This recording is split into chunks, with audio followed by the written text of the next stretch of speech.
പ്രിയ പുണ്യാത്മാക്കളെ, ഭക്തി or devotion എന്ന സ്വാമി വിവേകാനന്ദന്റെ കൃതിയാണ് ഈ വീഡിയോയിൽ കേൾക്കാൻ പോകുന്നത്. നമുക്ക് കൃതിയിലേക്ക് പോകാം. വളരെ ചുരുക്കം ചില മതങ്ങളൊഴികെ മിക്കവാറും എല്ലാ മതങ്ങളിലും ഒരു വ്യക്തി ദൈവത്തെക്കുറിച്ചുള്ള ആശയം നിലനിൽക്കുന്നുണ്ട്. ബുദ്ധമതവും ജൈനമതവും ഒഴികെ ലോകത്തിലെ എല്ലാ മതങ്ങൾക്കും ഒരു വ്യക്തി ദൈവത്തെക്കുറിച്ചുള്ള ആശയമുണ്ടായിരിക്കാം. അതോടൊപ്പം ഭക്തിയും ആരാധനയും എന്ന ആശയവും വരുന്നു. ബുദ്ധമതക്കാരും ജൈനമതക്കാരും അവർക്ക് വ്യക്തിദൈവമില്ലെങ്കിലും മറ്റുള്ളവർ ഒരു വ്യക്തിദൈവത്തെ ആരാധിക്കുന്ന അതേ രീതിയിലാണ് അവരുടെ മതസ്ഥാപകരെ ആരാധിക്കുന്നത്. മനുഷ്യനോടുള്ള സ്നേഹം പ്രതിഫലിപ്പിക്കാൻ കഴിയുന്ന ഒരു ഉന്നത വ്യക്തിയോടുള്ള ഭക്തിയും ആരാധനയും എന്ന ആശയം സാർവത്രികമാണ്. വിവിധ മതങ്ങളിൽ ഈ സ്നേഹവും ഭക്തിയും വിവിധ തലങ്ങളിൽ വ്യത്യസ്ത ഘട്ടങ്ങളിൽ പ്രകടമാണ്. ഏറ്റവും താഴ്ന്ന ഘട്ടം ആചാരാനുഷ്ഠാനമാണ്. അമൂർത്ത ആശയങ്ങൾ മിക്കവാറും അസാധ്യമാകുമ്പോൾ അവ ഏറ്റവും താഴ്ന്ന തലത്തിലേക്ക് വലിച്ചിഴയ്ക്കപ്പെടുകയും കോൺക്രീറ്റ് ചെയ്യപ്പെടുകയും ചെയ്യുന്നു. രൂപങ്ങളും അവയോടൊപ്പം വിവിധ ചിഹ്നങ്ങളും പ്രസക്തമാകുന്നു. ലോക ചരിത്രത്തിലുടനീളം ചിന്താരൂപങ്ങളിലൂടെയോ ചിഹ്നങ്ങളിലൂടെയോ മനുഷ്യൻ അമൂർത്തമായത് ഗ്രഹിക്കാൻ ശ്രമിക്കുന്നതായി നാം കാണുന്നു. മതത്തിൻ്റെ എല്ലാ ബാഹ്യപ്രകടനങ്ങളും മണികൾ, സംഗീതം, ആചാരങ്ങൾ, പുസ്തകങ്ങൾ, ചിത്രങ്ങൾ ആ തലത്തിന് കീഴിലാണ്. ഇന്ദ്രിയങ്ങളെ ആകർഷിക്കുന്ന എന്തും അമൂർത്തമായതിൻ്റെ ഒരു മൂർത്തമായ പ്രതിച്ഛായ രൂപപ്പെടുത്താൻ മനുഷ്യനെ സഹായിക്കുന്ന എന്തും പിടിക്കപ്പെടുകയും ആരാധിക്കപ്പെടുകയും ചെയ്യുന്നു. കാലാകാലങ്ങളിൽ എല്ലാ ചിഹ്നങ്ങൾക്കും ആചാരങ്ങൾക്കുമെതിരെ നിലകൊണ്ട പരിഷ്കർത്താക്കൾ എല്ലാ മതങ്ങളിലും ഉണ്ടായിട്ടുണ്ട്. എന്നാൽ അവരുടെ എതിർപ്പ് വെറുതെയായി. മനുഷ്യൻ നിലനിൽക്കുന്നിടത്തോളം കാലം ബഹുഭൂരിപക്ഷവും എപ്പോഴും മുറുകെ പിടിക്കാൻ, മൂർത്തമായ എന്തെങ്കിലും, അവരുടെ ആശയങ്ങൾ സ്ഥാപിക്കാൻ, അവരുടെ മനസ്സിലെ എല്ലാ ചിന്താരൂപങ്ങളുടെയും കേന്ദ്രമായ എന്തെങ്കിലും ആഗ്രഹിക്കുന്നുണ്ടാകും. മുഹമ്മദീയരുടെയും പ്രൊട്ടസ്റ്റന്റുകളുടെയും മഹത്തായ ശ്രമങ്ങൾ എല്ലാ ആചാരങ്ങളെയും ഇല്ലാതാക്കുക എന്ന ഒരു ലക്ഷ്യത്തിലേക്കാണ് നയിക്കപ്പെട്ടത്. എന്നിട്ടും അവയ്ക്കൊപ്പം ആചാരങ്ങളും കടന്നുവന്നതായി നമുക്ക് കാണാം. അവയെ അകറ്റി നിർത്താൻ കഴിയില്ല. നീണ്ട പോരാട്ടത്തിന് ശേഷം ജനങ്ങൾ ഒരു ചിഹ്നത്തെ മറ്റൊന്നിലേക്ക് മാറ്റുന്നു. മുഹമ്മദീയനല്ലാത്ത ഒരാൾ ഉപയോഗിക്കുന്ന ഓരോ ആചാരവും, എല്ലാ രൂപവും, പ്രതിച്ഛായയും ചടങ്ങും പാപകരമാണെന്ന് കരുതുന്ന മുഹമ്മദീയൻ സ്വന്തം ആരാധനാലയമായ കാബയിലേക്ക് വരുമ്പോൾ അങ്ങനെ കരുതുന്നില്ല. എല്ലാ മതവിശ്വാസികളായ മുഹമ്മദീയനും എവിടെ പ്രാർത്ഥിച്ചാലും താൻ കാബയുടെ മുൻപിൽ നിൽക്കുന്നതായി സങ്കൽപ്പിക്കണം. അവിടെ തീർത്ഥാടനം നടത്തുമ്പോൾ അദ്ദേഹം ദേവാലയത്തിൻ്റെ ചുമരിലെ കറുത്ത കല്ല് ചുംബിക്കണം. ദശലക്ഷക്കണക്കിന് തീർത്ഥാടകർ ആ കല്ലിൽ പതിച്ച എല്ലാ ചുംബനങ്ങളും അന്ത്യവിധി ദിനത്തിൽ വിശ്വാസികളുടെ പ്രയോജനത്തിനായി സാക്ഷികളായി നിലകൊള്ളും. പിന്നെ സംസം എന്ന കിണറുണ്ട്. ആ കിണറ്റിൽ നിന്ന് അല്പം വെള്ളം കോരുന്നവന്റെ പാപങ്ങൾ ക്ഷമിക്കപ്പെടുമെന്നും പുനരുത്ഥാന ദിവസത്തിനു ശേഷം അയാൾക്ക് പുതുജീവൻ ലഭിക്കുമെന്നും എന്നേക്കും ജീവിക്കുമെന്നും മുഹമ്മദീയർ വിശ്വസിക്കുന്നു. മറ്റുള്ളവയിൽ പ്രതീകാത്മകത കെട്ടിടങ്ങളുടെ രൂപത്തിലാണ് വരുന്നതെന്ന് നമുക്ക് കാണാം. പള്ളികൾ മറ്റു സ്ഥലങ്ങളെ അപേക്ഷിച്ച് കൂടുതൽ പവിത്രമാണെന്ന് പ്രൊട്ടസ്റ്റന്റുകൾ വിശ്വസിക്കുന്നു. പള്ളി അതുപോലെ ഒരു പ്രതീകത്തെ സൂചിപ്പിക്കുന്നു. അല്ലെങ്കിൽ പുസ്തകമുണ്ട്. പുസ്തകത്തിൻ്റെ ആശയം അവർക്ക് മറ്റേതൊരു ചിഹ്നത്തെക്കാളും വളരെ പവിത്രമാണ്. ചിഹ്നങ്ങളുടെ ഉപയോഗത്തിനെതിരെ പ്രസംഗിക്കുന്നത് വ്യർത്ഥമാണ്. പിന്നെ എന്തിനാണ് നമ്മൾ അവയ്ക്കെതിരെ പ്രസംഗിക്കേണ്ടത്? മനുഷ്യൻ ചിഹ്നങ്ങൾ ഉപയോഗിക്കാതിരിക്കാൻ ഒരു കാരണവുമില്ല. അവയ്ക്ക് പിന്നിൽ സൂചിപ്പിച്ചിരിക്കുന്ന ആശയങ്ങളെ പ്രതിനിധീകരിക്കുന്നതിനാണ് അവയുള്ളത്. ഈ പ്രപഞ്ചം ഒരു പ്രതീകമാണ്. അതിലൂടെയാണ് നമ്മൾ സൂചിപ്പിക്കുന്ന വസ്തുവിനെ ഗ്രഹിക്കാൻ ശ്രമിക്കുന്നത്. അത് അപ്പുറത്തും പിന്നിലുമാണ്. ആത്മാവാണ് ലക്ഷ്യം, ദ്രവ്യമല്ല. രൂപങ്ങൾ, ചിത്രങ്ങൾ, മണികൾ, മെഴുകുതിരികൾ, പുസ്തകങ്ങൾ, പള്ളികൾ, ക്ഷേത്രങ്ങൾ, എല്ലാ വിശുദ്ധ ചിഹ്നങ്ങളും വളരെ നല്ലതാണ്. വളരുന്ന ആത്മീയതയ്ക്ക് വളരെ സഹായകരമാണ്. പക്ഷേ ഇതുവരെ അതിലുപരിയല്ല. പരീക്ഷണങ്ങളിൽ മിക്ക കേസുകളിലും നമുക്ക് കാണാം ചെടി വളരുന്നില്ലെന്ന്. ഒരു പള്ളിയിൽ ജനിക്കുന്നത് വളരെ നല്ലതാണ്, പക്ഷേ ഒരു പള്ളിയിൽ മരിക്കുന്നത് വളരെ മോശമാണ്. ആത്മീയത എന്ന ചെറിയ സസ്യത്തെ സഹായിക്കുന്ന ചില രൂപങ്ങളുടെ പരിധിക്കുള്ളിൽ ജനിക്കുന്നത് വളരെ നല്ലതാണ്. എന്നാൽ ഒരു മനുഷ്യൻ ഈ രൂപങ്ങളുടെ പരിധിക്കുള്ളിൽ മരിക്കുകയാണെങ്കിൽ അവൻ വളർന്നിട്ടില്ലെന്നും ആത്മാവിൻ്റെ വികസനമുണ്ടായിട്ടില്ലെന്നും ഇത് കാണിക്കുന്നു. അതുകൊണ്ട് ചിഹ്നങ്ങളും ആചാരങ്ങളും രൂപങ്ങളും എന്നേക്കുമായി സൂക്ഷിക്കണമെന്ന് ആരെങ്കിലും പറഞ്ഞാൽ അയാൾ തെറ്റാണ്. എന്നാൽ ഈ ചിഹ്നങ്ങളും ആചാരങ്ങളും ആത്മാവിന്റെ വളർച്ചയ്ക്ക് അതിന്റെ താഴ്ന്നതും അവികസിതവുമായ അവസ്ഥയിൽ സഹായിക്കുമെന്നയാൾ പറഞ്ഞാൽ അയാൾ ശരിയാണ്. എന്നാൽ ആത്മാവിന്റെ ഈ വികാസം ബുദ്ധിപരമായ എന്തെങ്കിലും അർത്ഥമാക്കുന്നുവെന്ന് നിങ്ങൾ തെറ്റിദ്ധരിക്കരുത്. ഒരു മനുഷ്യന് വലിയ ബുദ്ധിശക്തിയുള്ളവനാകാം, പക്ഷേ ആത്മീയമായി അവനൊരു കുഞ്ഞായിരിക്കാം. ഇപ്പോൾ നിങ്ങൾക്കത് സ്ഥിരീകരിക്കാൻ കഴിയും. നിങ്ങൾക്കെല്ലാവർക്കും ഒരു സർവ്വവ്യാപിയായ ദൈവത്തിൽ വിശ്വസിക്കാൻ പഠിപ്പിച്ചിട്ടുണ്ട്. അതിനെക്കുറിച്ച് ചിന്തിക്കാൻ ശ്രമിക്കുക. സർവ്വവ്യാപിത്വം യഥാർത്ഥത്തിൽ എന്താണെന്ന് വളരെ കുറച്ചുപേർക്കേ ധാരണയുള്ളൂ. മനസ്സിലാക്കാൻ നിങ്ങൾ കഠിനമായി പരിശ്രമിക്കുകയാണെങ്കിൽ സമുദ്രം, ആകാശം അല്ലെങ്കിൽ വിശാലമായൊരു പച്ചഭൂമി അല്ലെങ്കിൽ ഒരു മരുഭൂമി എന്നിവ പോലുള്ള എന്തെങ്കിലും നിങ്ങൾക്ക് ലഭിക്കും. ഇവയെല്ലാം ഭൗതിക പ്രതിച്ഛായകളാണ്. അമൂർത്തമായതിനെ അമൂർത്തമായി, ആദർശത്തെ ആദർശമായി സങ്കൽപ്പിക്കാൻ നിങ്ങൾക്ക് കഴിയാത്തിടത്തോളം നിങ്ങൾ ഈ രൂപങ്ങളെ, ഈ ഭൗതിക പ്രതിച്ഛായകളെ ആശ്രയിക്കേണ്ടിവരും. ഈ പ്രതിച്ഛായകൾ മനസ്സിനുള്ളിലാണോ പുറത്താണോ എന്നത് വലിയ വ്യത്യാസമല്ല. നാം എല്ലാവരും വിഗ്രഹാരാധകരാണ്.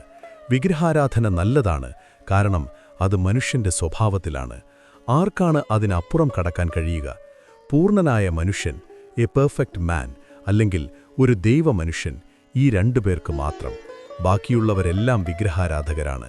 ഈ പ്രപഞ്ചത്തെ അതിന്റെ രൂപത്തിലും ആകൃതിയിലും കൂടി നമ്മുടെ മുന്നിൽ കാണുന്നിടത്തോളം നാം എല്ലാവരും വിഗ്രഹാരാധകരാണ്. ഇത് നമ്മൾ ആരാധിക്കുന്ന ഒരു ഭീമാകാരമായ പ്രതീകമാണ്. താൻ ശരീരമാണെന്ന് പറയുന്നയാൾ വിഗ്രഹാരാധകനാണ്. നമ്മൾ ആത്മാവാണ്, രൂപമോ ആകൃതിയോ ഇല്ലാത്ത ആത്മാവ്, അനന്തമായ ആത്മാവ്, ദ്രവ്യമല്ല. അതിനാൽ അമൂർത്തമായത് ഗ്രഹിക്കാൻ കഴിയാത്ത, ദ്രവ്യത്തിലൂടെയല്ലാതെ ശരീരമായി താൻ ആരാണെന്ന് സ്വയം ചിന്തിക്കാൻ കഴിയാത്ത ഏതൊരാളും ഒരു വിഗ്രഹാരാധകനാണ്.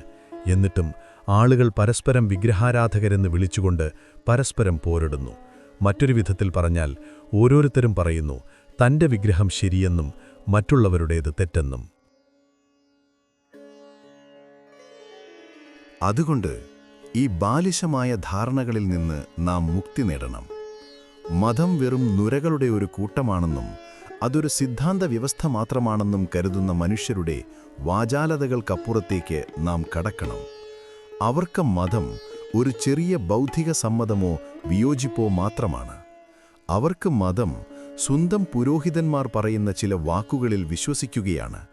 അവർക്ക് മതം അവരുടെ പൂർവികർ വിശ്വസിച്ചിരുന്ന ഒന്നാണ്.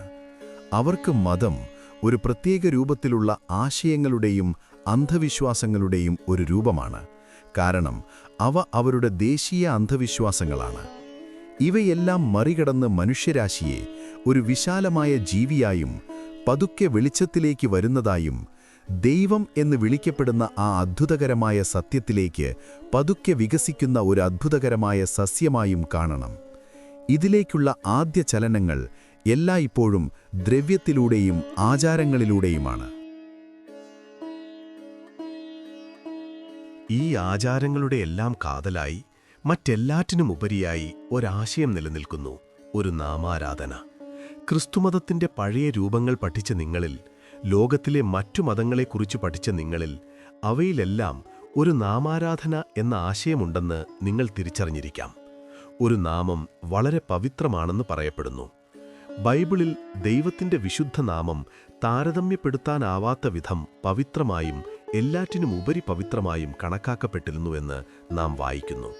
അതെല്ലാ നാമങ്ങളിലും ഏറ്റവും പവിത്രമായിരുന്നു. ഈ വചനം തന്നെ ദൈവമാണെന്ന് കരുതിയിരുന്നു. ഇത് വളരെ സത്യമാണ്. ഈ പ്രപഞ്ചം നാമവും രൂപവുമല്ലാതെ മറ്റെന്താണ്? വാക്കുകളില്ലാതെ നിങ്ങൾക്ക് ചിന്തിക്കാൻ കഴിയുമോ?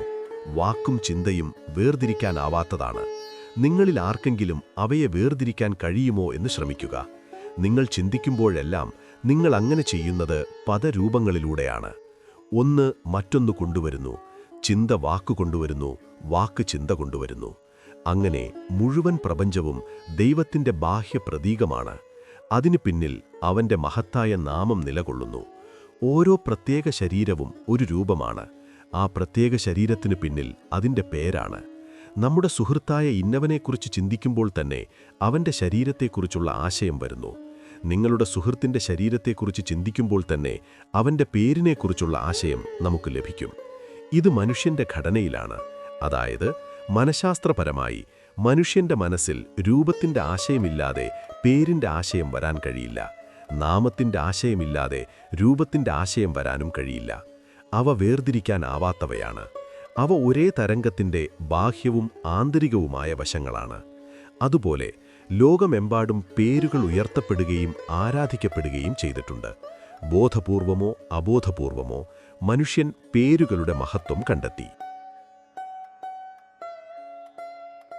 വീണ്ടും പല മതങ്ങളിലും വിശുദ്ധ വ്യക്തികളെ ആരാധിച്ചിട്ടുണ്ടെന്ന് നമുക്ക് കാണാം. അവർ കൃഷ്ണനെ ആരാധിക്കുന്നു, ബുദ്ധനെ ആരാധിക്കുന്നു, യേശുവിനെ ആരാധിക്കുന്നു, അങ്ങനെ പലതും. പിന്നെ സന്യാസിമാരെ ആരാധിക്കുന്നു.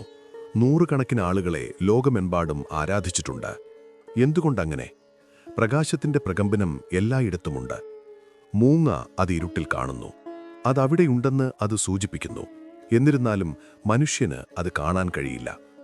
മനുഷ്യന് ആ പ്രകമ്പനം വിളക്കിലും സൂര്യനിലും ചന്ദ്രനിലും മാത്രമേ ദൃശ്യമാകൂ. ദൈവം സർവ്വവ്യാപിയാണ്. അവൻ എല്ലാ ജീവികളിലും സ്വയം പ്രത്യക്ഷപ്പെടുന്നു. എന്നാൽ മനുഷ്യർക്ക് അവൻ മനുഷ്യനിൽ മാത്രമേ ദൃശ്യവും തിരിച്ചറിയാവുന്നതുമാണ്. അവന്റെ പ്രകാശം, അവന്റെ സാന്നിധ്യം, അവന്റെ ആത്മാവ് മനുഷ്യമുഖത്ത് പ്രകാശിക്കുമ്പോൾ ഇടയ്ക്കിടയ്ക്ക് മാത്രം മനുഷ്യന് അവനെ മനസ്സിലാക്കാൻ കഴിയും. അങ്ങനെ മനുഷ്യൻ എല്ലായ്പ്പോഴും മനുഷ്യരിലൂടെ ദൈവത്തെ ആരാധിച്ചുകൊണ്ടിരിക്കുകയാണ്. അവനൊരു മനുഷ്യനായിരിക്കുന്നിടത്തോളം കാലം അങ്ങനെ ചെയ്യണം. അവൻ അതിനെതിരെ നിലവിളിച്ചേക്കാം, അതിനെതിരെ പോരാടിയേക്കാം. പക്ഷേ ദൈവത്തെ സാക്ഷാത്കരിക്കാൻ ശ്രമിക്കുമ്പോൾ ദൈവത്തെ ഒരു മനുഷ്യനായി കരുതേണ്ടതിൻ്റെ ഭരണഘടനാപരമായ ആവശ്യകത അവൻ കണ്ടെത്തും. അതുകൊണ്ട് മിക്കവാറും എല്ലാ മതങ്ങളിലും ദൈവാരാധനയിൽ നമുക്കുള്ള 3 പ്രാഥമിക കാര്യങ്ങൾ ഇവയാണെന്ന് നമുക്ക് കാണാം. രൂപങ്ങൾ അല്ലെങ്കിൽ ചിഹ്നങ്ങൾ, പേരുകൾ, ദൈവമനുഷ്യർ. എല്ലാ മതങ്ങൾക്കും ഇവയുണ്ട്. പക്ഷെ അവർ പരസ്പരം പോരടിക്കാൻ ആഗ്രഹിക്കുന്നതായി നിങ്ങൾ കണ്ടെത്തും. ഒരാൾ പറയുന്നു, എൻ്റെ നാമം മാത്രമാണ് നാമം, എൻ്റെ രൂപം മാത്രമാണ് രൂപം, എൻ്റെ ദൈവമനുഷ്യർ ലോകത്തിലെ ഏക ദൈവമനുഷ്യർ, നിങ്ങളുടേത് വെറും കെട്ടുകഥകൾ മാത്രമാണ്. ആധുനിക കാലത്ത് ക്രിസ്ത്യൻ പുരോഹിതന്മാർ അല്പം ദയയുള്ളവരായി മാറിയിരിക്കുന്നു. പഴയ മതങ്ങളിൽ വ്യത്യസ്ത ആരാധനാരീതികൾ ക്രിസ്തുമതത്തിൻ്റെ മുൻനിഴയുകളാണെന്ന് അവർ അനുവദിക്കുന്നു. തീർച്ചയായും അത് ഏക യഥാർത്ഥ രൂപമാണെന്ന് അവർ കരുതുന്നു. പഴയ കാലത്ത് ദൈവം തന്നെ പരീക്ഷിച്ചു, ഈ കാര്യങ്ങൾ രൂപപ്പെടുത്തി തൻ്റെ ശക്തികളെ പരീക്ഷിച്ചു എന്ന് അത് ക്രിസ്തുമതത്തിൽ കലാശിച്ചു. കുറഞ്ഞത് ഇതൊരു വലിയ മുന്നേറ്റമാണ്. 50 വർഷം മുമ്പ് അവർ അങ്ങനെ പറയുമായിരുന്നില്ല. സ്വന്തം മതമൊഴികെ മറ്റൊന്നും സത്യമായിരുന്നില്ല.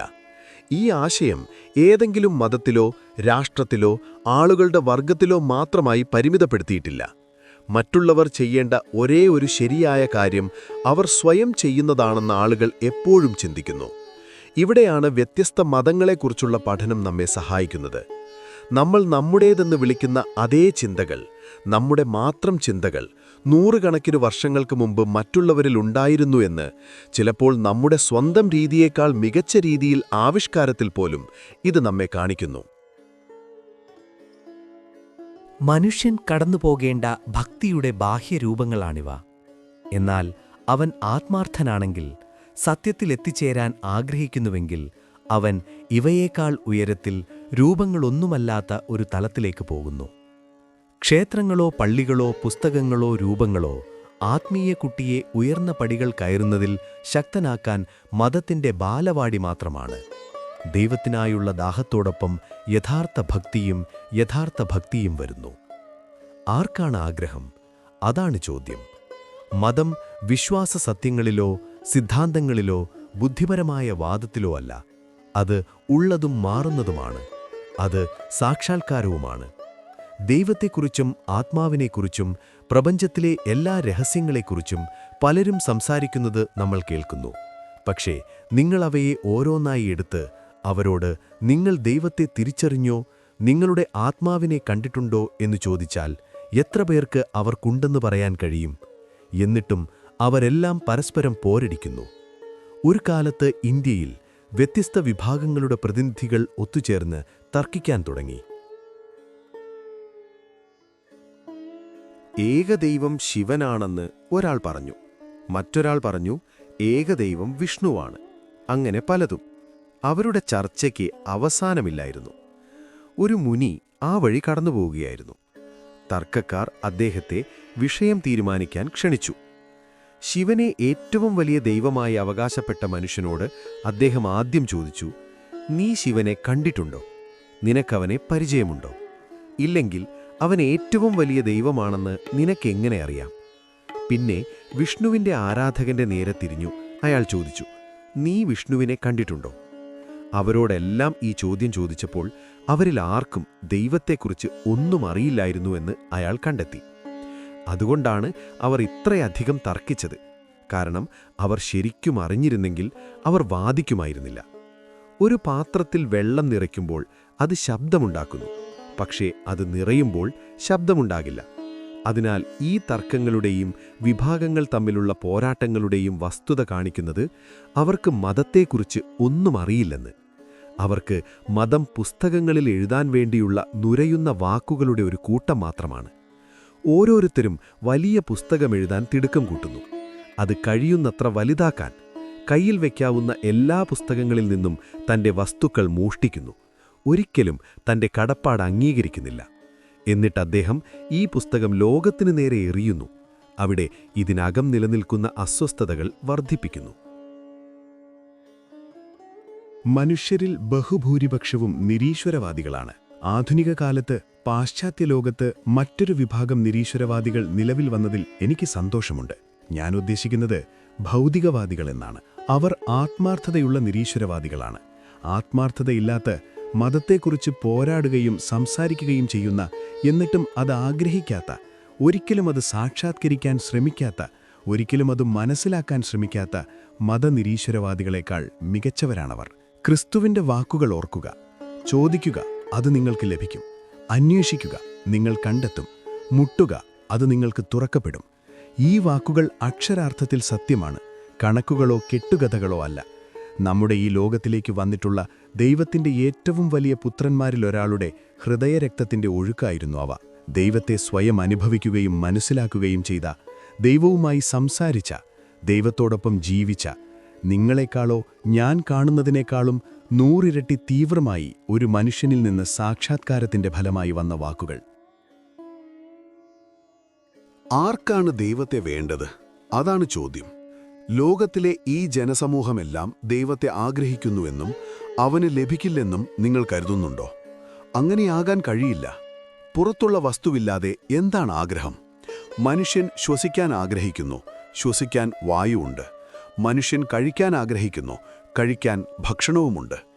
എന്താണ് ഈ ആഗ്രഹങ്ങൾ സൃഷ്ടിക്കുന്നത്? ബാഹ്യവസ്തുക്കളുടെ നിലനിൽപ്പ്. കണ്ണുകളെ സൃഷ്ടിച്ചത് പ്രകാശമായിരുന്നു. ചെവികളെ സൃഷ്ടിച്ചത് ശബ്ദമായിരുന്നു. അതിനാൽ മനുഷ്യരിലെ ഓരോ ആഗ്രഹവും പുറത്തു നിലനിന്നിരുന്ന എന്തോ ഒന്ന് സൃഷ്ടിച്ചിട്ടുണ്ട്. ലക്ഷ്യത്തിലെത്താനും പ്രകൃതിയെ മറികടക്കാനുമുള്ള ഈ പൂർണ്ണതയ്ക്കുള്ള ആഗ്രഹം എന്തെങ്കിലും അത് സൃഷ്ടിച്ച് മനുഷ്യന്റെ ആത്മാവിലേക്ക് തുളച്ചു കയറുകയും അവിടെ ജീവിക്കാൻ ഇടയാക്കുകയും ചെയ്യുന്നതുവരെ അതെങ്ങനെ അവിടെ ഉണ്ടാകും? അതിനാൽ ഈ ആഗ്രഹം ആരിൽ ഉണർത്തപ്പെടുന്നുവോ അവൻ ലക്ഷ്യത്തിലെത്തും. ദൈവമല്ലാതെ മറ്റെല്ലാം നമുക്ക് വേണം. നിങ്ങളുടെ ചുറ്റും നിങ്ങൾ കാണുന്ന മതമല്ല ഇത്. എൻ്റെ സ്ത്രീയുടെ പാർലറിൽ ലോകമെമ്പാടും നിന്നുള്ള ഫർണിച്ചറുകളുണ്ട്. ഇപ്പോൾ എന്തെങ്കിലും ജാപ്പനീസ് സാധനമുണ്ടായിരിക്കുക എന്നതാണ് ഫാഷൻ. അതിനാൽ അവളൊരു പാത്രം വാങ്ങി വയ്ക്കുന്നു. ബഹുഭൂരിപക്ഷത്തിൻ്റെയും മതം അങ്ങനെയാണ്. അവർക്ക് ആസ്വാദനത്തിനായി എല്ലാത്തരം വസ്തുക്കളുമുണ്ട്. അവർ മതത്തിൻ്റെ ഒരു ചെറിയ രസം ചേർത്തില്ലെങ്കിൽ ജീവിതം എല്ലാം ശരിയല്ല. കാരണം സമൂഹം അവരെ വിമർശിക്കും. സമൂഹം അത് പ്രതീക്ഷിക്കുന്നു. അതുകൊണ്ട് അവർക്ക് എന്തെങ്കിലും മതമുണ്ടായിരിക്കണം. ഇതാണ് ലോകത്തിലെ മതത്തിൻ്റെ ഇപ്പോഴത്തെ അവസ്ഥ. ഒരു ശിഷ്യൻ തൻ്റെ ഗുരുവിൻ്റെ അടുക്കൽ ചെന്നു പറഞ്ഞു, സർ, എനിക്ക് മതം വേണം. ഗുരു ആ യുവാവിനെ നോക്കി. ഒന്നും മിണ്ടിയില്ല. പുഞ്ചിരിക്കുക മാത്രം ചെയ്തു. ആ യുവാവ് എല്ലാ ദിവസവും വന്ന് തനിക്ക് മതം വേണമെന്ന് ശഠിച്ചു. ഒരു ദിവസം കടുത്ത ചൂടായപ്പോൾ അയാൾ ആ യുവാവിനോട് തന്നോടൊപ്പം നദിയിൽ പോയി മുങ്ങാൻ ആവശ്യപ്പെട്ടു. യുവാവ് വെള്ളത്തിൽ മുങ്ങി. ഗുരു യുവാവിനെ ബലമായി വെള്ളത്തിനടിയിലേക്ക് പിടിച്ചു. യുവാവ് കുറച്ചുനേരം കഷ്ടപ്പെട്ടതിനു ശേഷം ഗുരു അവനെ വിട്ടയച്ചു. വെള്ളത്തിനടിയിലായിരിക്കുമ്പോൾ അവന് ഏറ്റവും കൂടുതൽ എന്താണ് വേണ്ടതെന്ന് ഗുരു ചോദിച്ചു. ഒരു ശ്വാസോച്ഛ്വാസം. ശിഷ്യൻ മറുപടി പറഞ്ഞു, അങ്ങനെ നിനക്ക് ദൈവത്തെ വേണോ? അങ്ങനെ ചെയ്താൽ ഒരു നിമിഷം കൊണ്ട് നിനക്ക് ദൈവത്തെ ലഭിക്കും. ഗുരു പറഞ്ഞു, ആ ദാഹം, ആ ആഗ്രഹമുണ്ടാകുന്നതുവരെ നിങ്ങൾക്ക് മതം ലഭിക്കില്ല. നിങ്ങളുടെ ബുദ്ധിയുമായോ പുസ്തകങ്ങളുമായോ രൂപങ്ങളുമായോ നിങ്ങൾ എത്ര മല്ലിട്ടാലും ആ ദാഹം നിങ്ങളിൽ ഉണരുന്നതുവരെ നിങ്ങളൊരു നിരീശ്വരവാദിയേക്കാളും മികച്ചവനല്ല. നിരീശ്വരവാദി മാത്രമേ ആത്മാർത്ഥതയുള്ളൂ. നിങ്ങൾ അങ്ങനെയല്ല. പ്രിയ പുണ്യാത്മാക്കളെ, ഭക്തി ഓർ ഡിവോഷൻ എന്ന സ്വാമി വിവേകാനന്ദന്റെ കൃതിയുടെ 1-ാം ഭാഗം ഇവിടെ അവസാനിക്കുന്നു. വീഡിയോ ഇഷ്ടപ്പെട്ടാൽ ഇതിന്റെ 2-ാം ഭാഗം കൂടി കേൾക്കണേ. കൂടുതൽ ആത്മീയ വീഡിയോകൾക്കായി സബ്സ്ക്രൈബ് ചെയ്യൂ. നന്ദി. അടുത്ത വീഡിയോയിൽ കാണാം.